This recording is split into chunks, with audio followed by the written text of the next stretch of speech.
Hey guys, how's it going? My name is Adam and today I'm going to show you how to check Facebook email address. So without further ado, let's jump into it. First of all, you're going to go to your menu next to the notification and you will go to your settings and privacy after you scroll down for a little bit.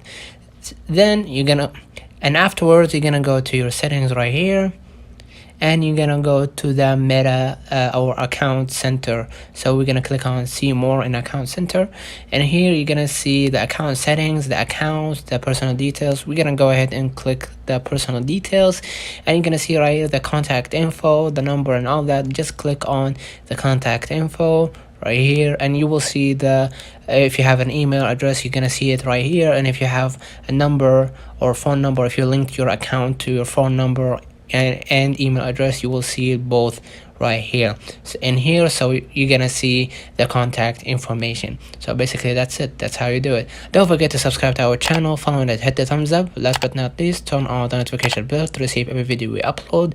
Thank you for watching. See you in the next one.